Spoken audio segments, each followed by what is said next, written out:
Welcome to Curtain Up, a show that looks at current theater productions in the Bay Area and occasionally beyond.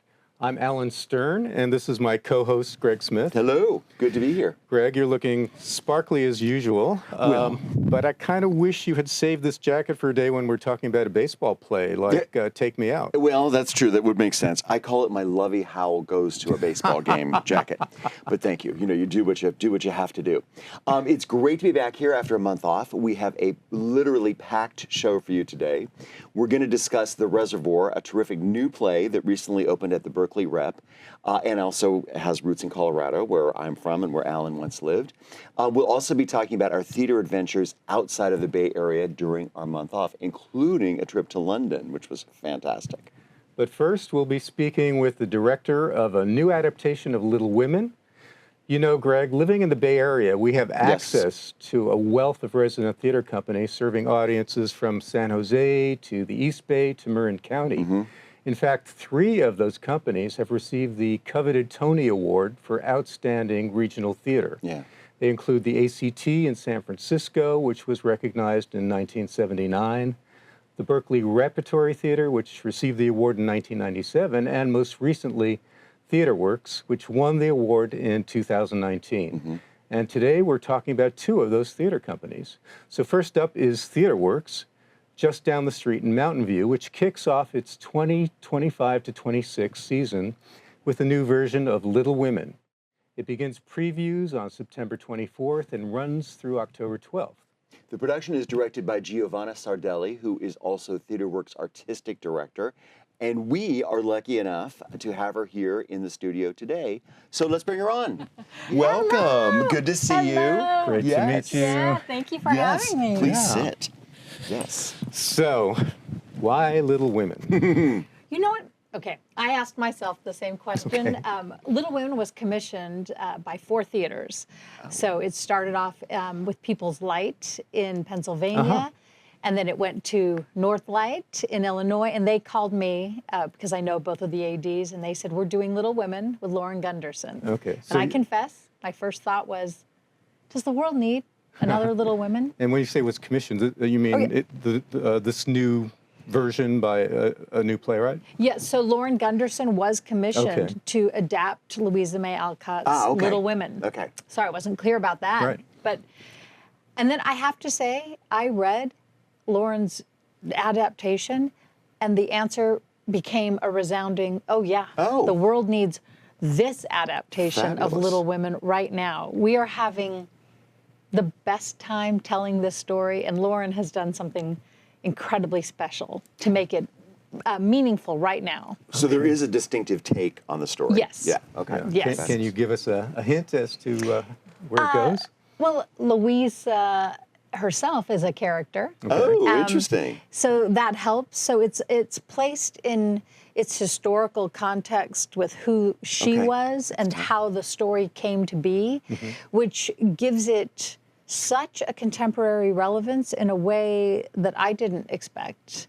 And so that's what I think Lauren, and Lauren, of course, is known for writing smart, capable, funny, bold women. So this is her wheelhouse. Wow. Okay. Fabulous. So, you know, the version of Little Women that I'm most familiar with is the recent one directed by Greta Gerwig. And that had a similar take to what you described. It did. I think the difference is, so Lauren's telling is very theatrical. So it takes advantage of the things you can only do in a theater.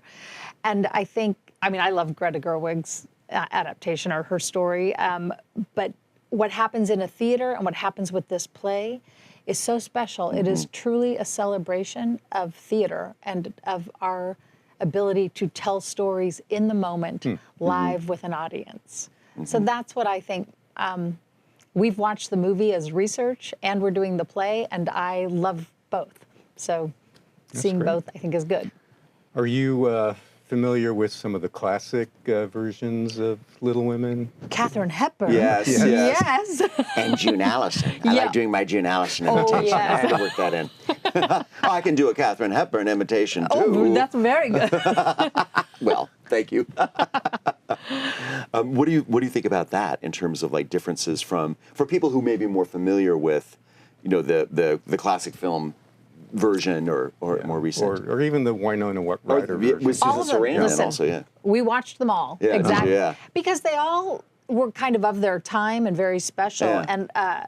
And the Katharine Hepburn one is so great. Yeah. Katharine Hepburn is probably Jo, the character of Jo incarnate. But again, I think most of us have seen and love all of those. And this one, because it's for the theater, because it's happening on stage, and because Lauren is really writing for the craft of theater, there's something really special happening.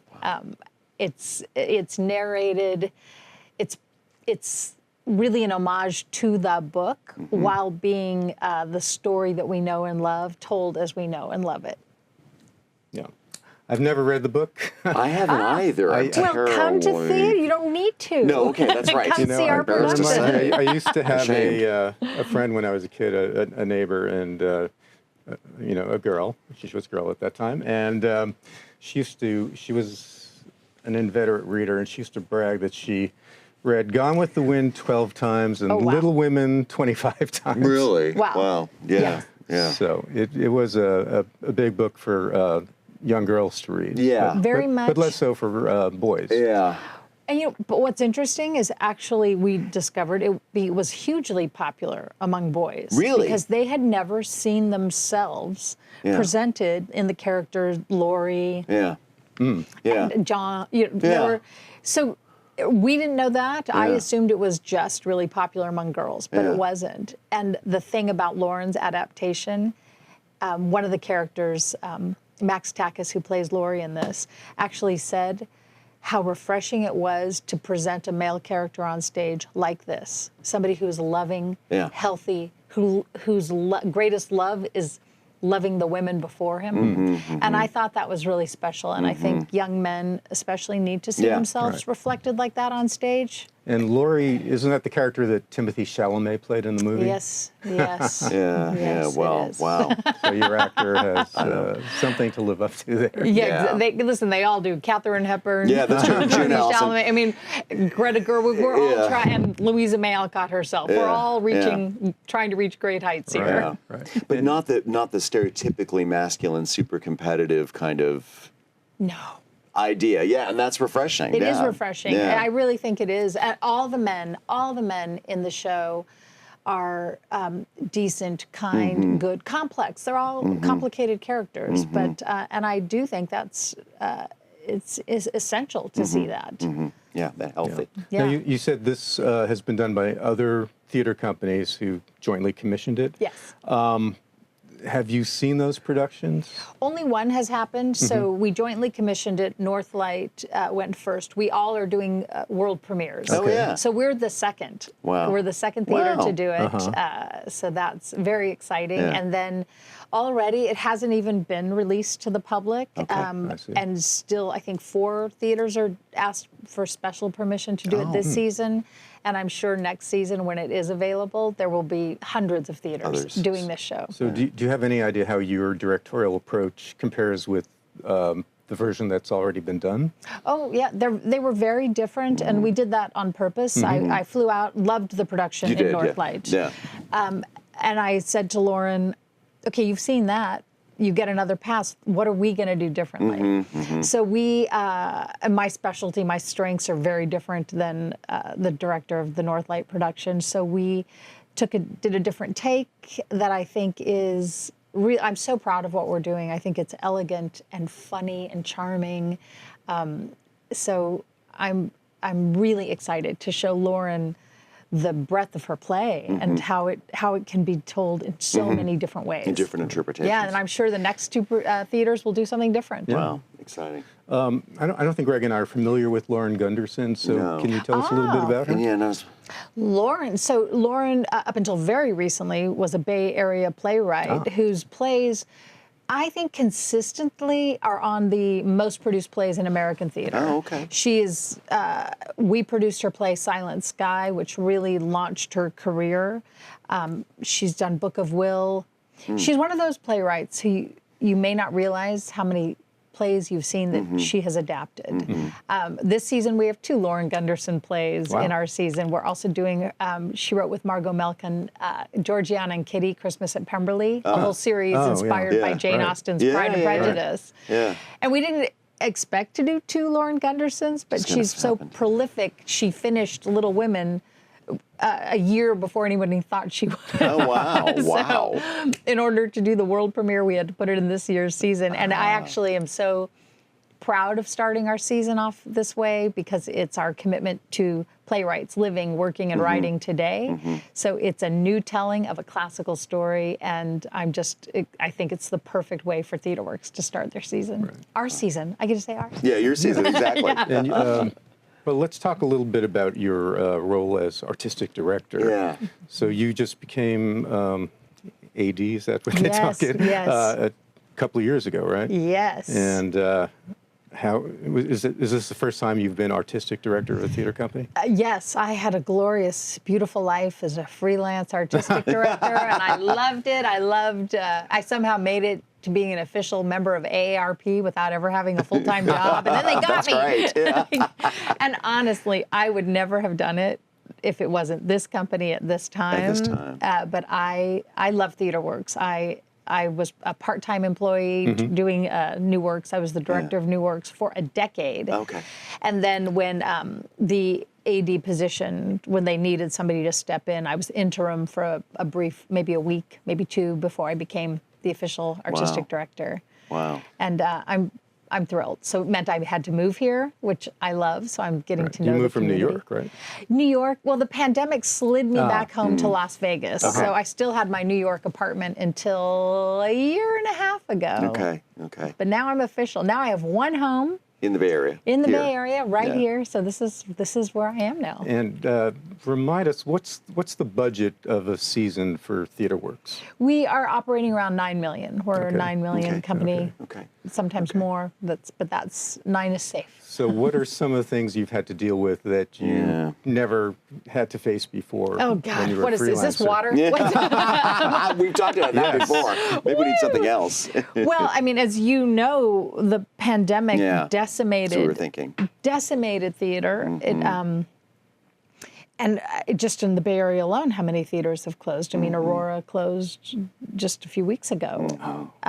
So what we had to face when I became artistic director, interim, they needed somebody because Tim Bond, who was our artistic director, left to run Oregon Shakespeare Festival. Oh, So okay, it's been like the Game of Thrones in the Moving business, around. everyone moving different places. Yeah. And I became artistic director, and then was very quickly learned that we had a $3.5 million deficit, and that if we didn't solve it, we would close. And unlike so many theaters in America who have had to put a plea to their community to save them, our community did. Stepped up, and because of that, we are now financially stable enough to our existence is not in question. I mean, the world provides many gifts, so who knows? But right now, we are a theater company that actually recovered because of our community. Wow, that's great. And so the seasons we have picked since I became AD, this season, next season, we are gifts to our community. Yeah, We're yeah. really trying, everything we do is a thank you. And especially in these fraught post-COVID Yes. and political times. Yeah, Yes. yeah, absolutely. Yeah. Well, that's great. We look forward to seeing the production. I know yes. you Can't wait. have a rehearsal to run to, I so do. we'll let you go. We're so excited, Thank though. you Yes. so much. Thank you so much for stopping in. having Yes, me. lovely meeting you. And the Vegas in me loves being near the sparkles. thank I you. feel great. What a great way to start a day. Thank you so much. Our pleasure. Thank you. We'll be right back.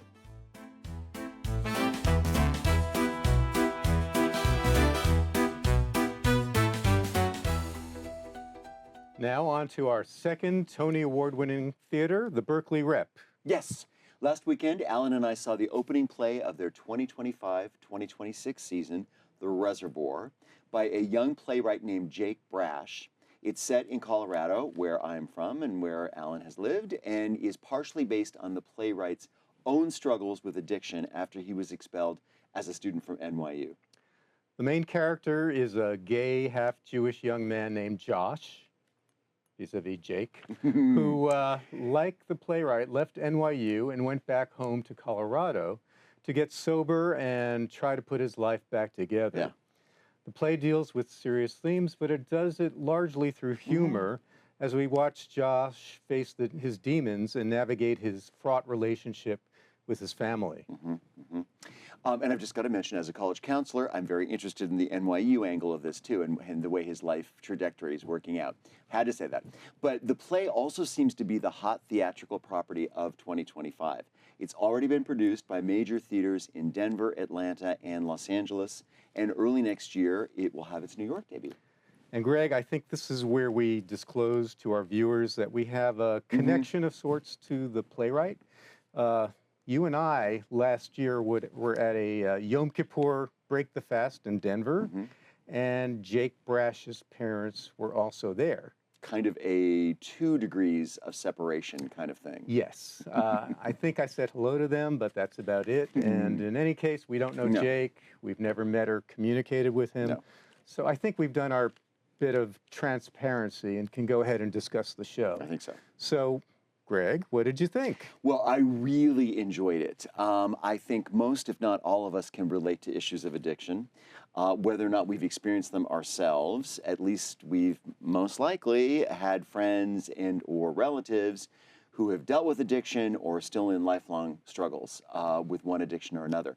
I certainly can relate personally, and can understand now, I think, from my life experience, what addiction can do, not just to the addict himself or herself or themselves, but to the people who love that addict. And I think the play was very accurate based on my experiences. Anyone who's been through something like this will recognize their situation, I think. Yeah.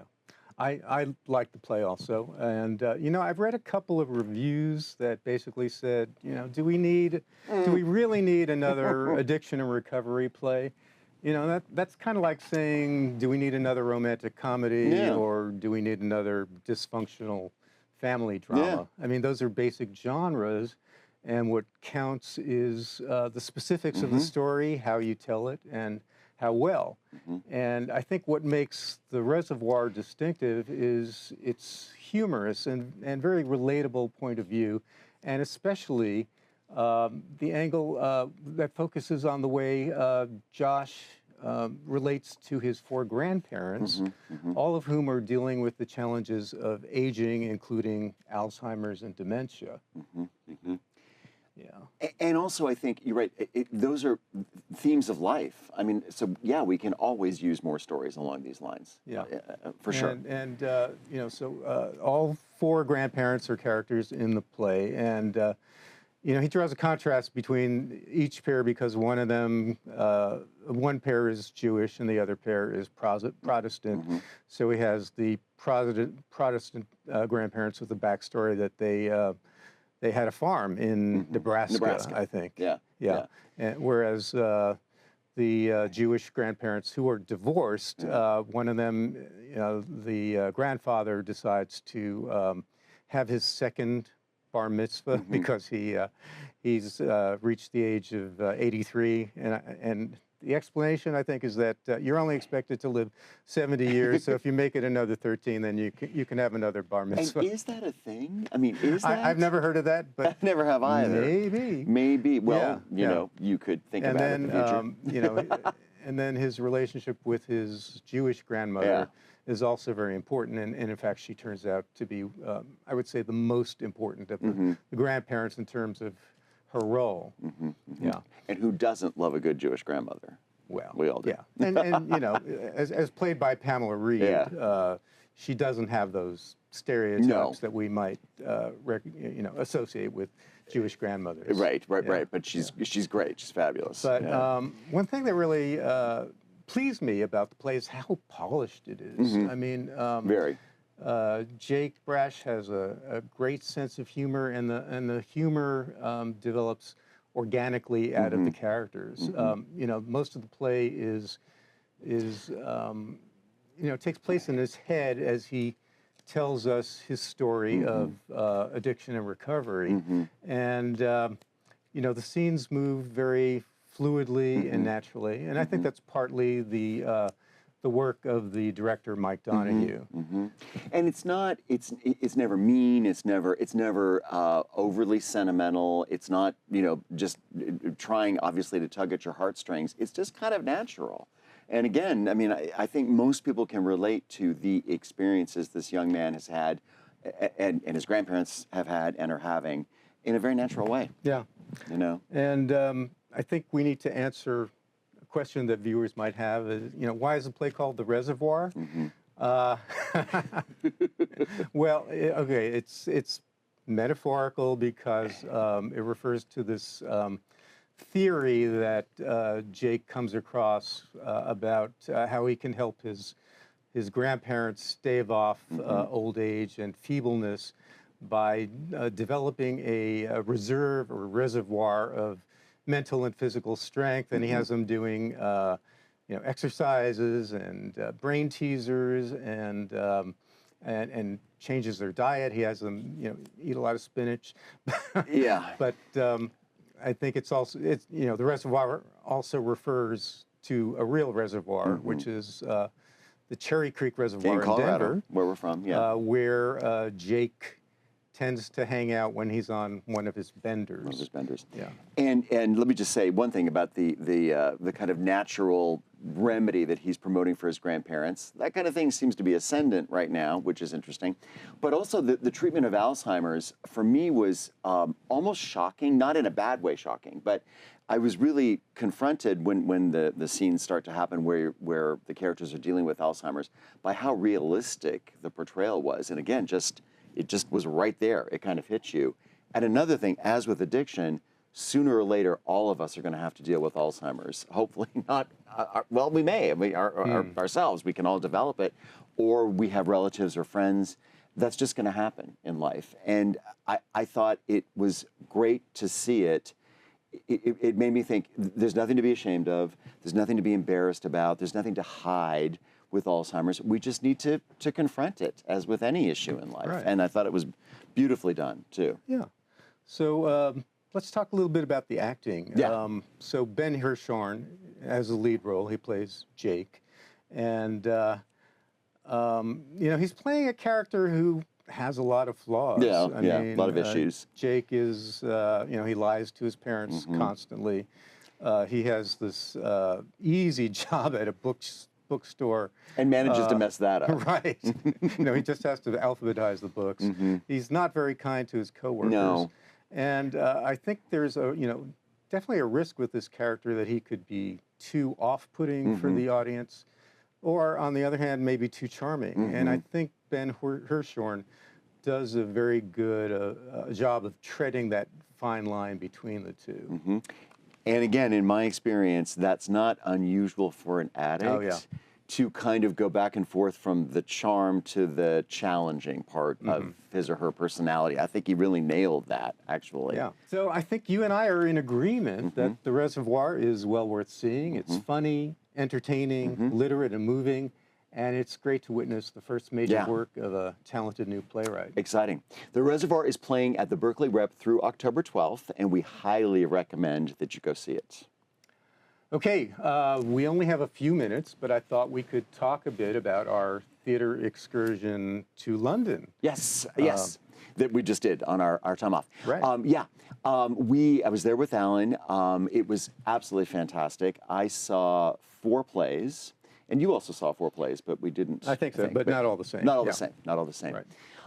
The first production that we did see together, the first thing we want to talk about, was a fabulously entertaining show, The Devil Wears Prada. Yeah. With starring Vanessa Williams, a national treasure of the United States. We're now sharing her with the world with her work in London. She is captivating and wonderful, and the whole cast was great. I mean. Yeah, it's a fun production. It's by no means a great show. No, it's not going to be the most memorable show you're ever going to see. And I think I read that the producers aren't sure whether it'll play on Broadway. So I don't even know if it'll come to Broadway.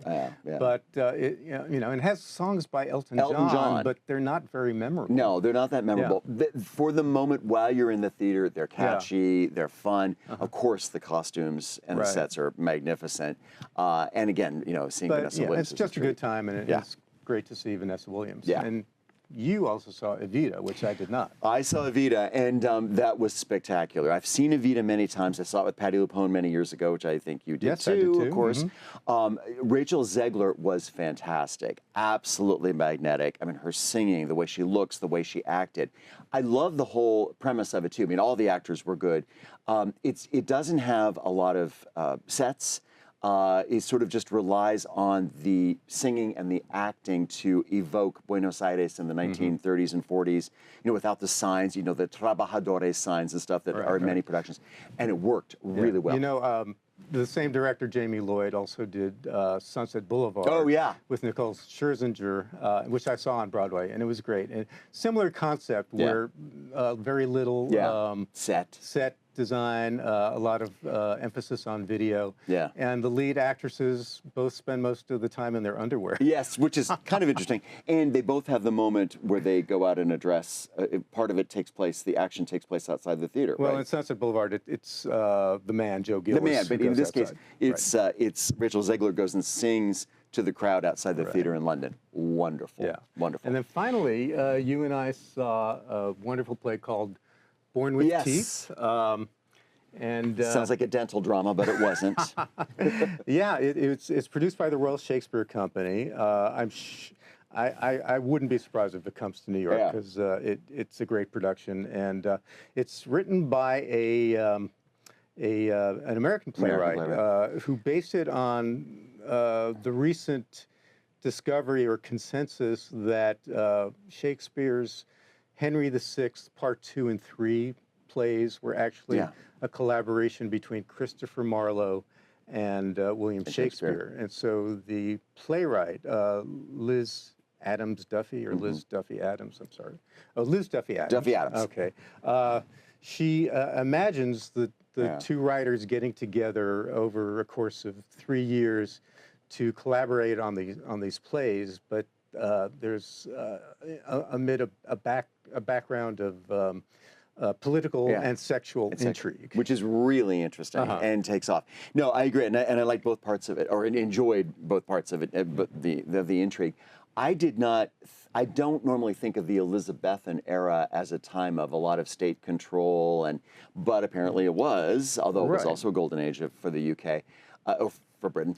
But that comes across. I mean, the tension that they're experiencing because of because during the reign of Elizabeth, the Church of England had only been established by her father. Her father, and there were lots of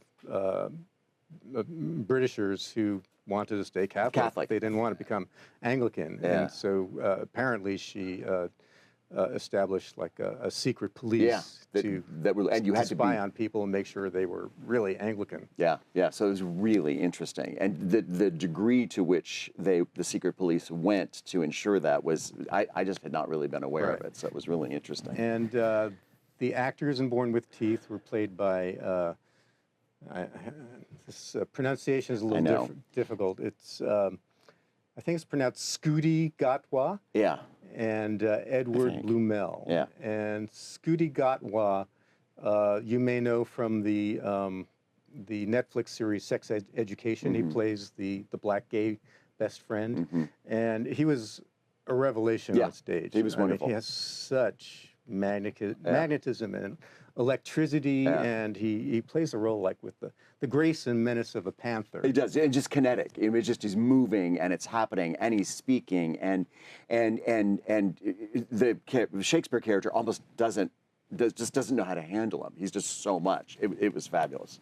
Yeah, really exciting. Kept you going. So we had a great week or so in London seeing theater, and can't wait to go back. Yes, it was fabulous. Absolutely. Anyway. And if I could just quickly say, I also saw a production of Cabaret that was fantastic in London too. Recreated Weimar Berlin, and that one and the theme of the Shakespeare Marlowe play has some resonance for us today. Yeah. So anyway, food for thought. Right. Okay.